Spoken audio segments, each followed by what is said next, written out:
to the next room. Carole had nothing against either of them as poems. She just wished people might occasionally choose something else. But funerals were rare and stressful events for most people, so perhaps it was too much to hope for originality. On the Order of Services cover, there was a colour photograph of Leonard Mallett. Characteristically unsmiling, he wore the frustrated expression of a man who wasn't at that moment getting his own way. It was not a face that inspired affection. But something about the man had inspired the healthy turnout for his funeral. There were a few feathering regulars, some members of the Seafront Committee to whom Carole gave minimal nodding acknowledgement, but most of the congregation were unfamiliar to her. Presumably people from Leonard's former London life, senior managers from the world of insurance, who had ventured down to the south coast to pay their dutiful respects in the forbidding draughtiness of All Saints' feathering. Somehow to Carole, the church's bleak austerity felt appropriate for the funeral of someone she had hardly known. In feathering, of course, the fact that you hardly knew someone didn't mean that you were totally ignorant of their circumstances.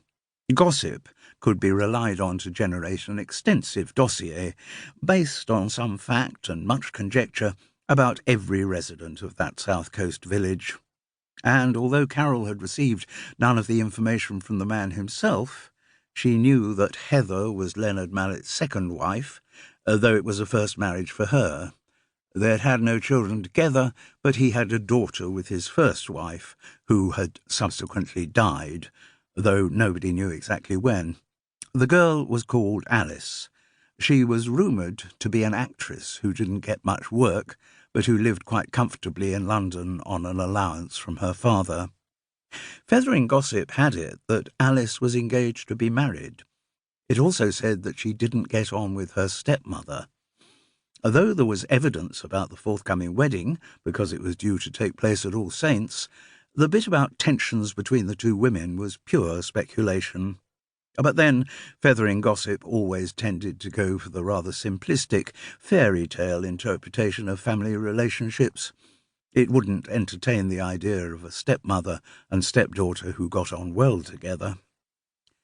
Leonard Mallett was said to have been some 15 years older than his second wife. He had moved to the village into a large house called Sorrento on the exclusive Shorelands estate, towards the end of a long and lucrative career bossing people about in insurance.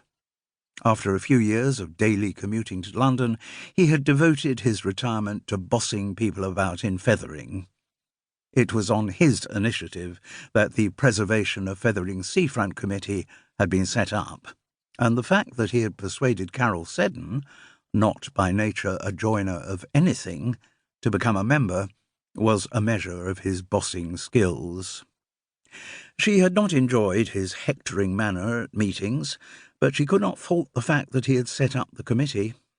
On her morning walks with her Labrador Gulliver, she had become increasingly aware of the pollution affecting Feathering Beach.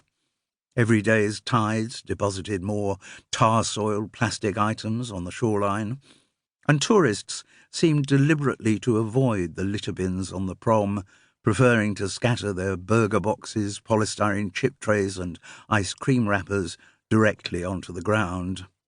As she grew older, and perhaps since she had been blessed with 2 granddaughters, Carole had become increasingly worried about the legacy of pollution being bequeathed to future generations.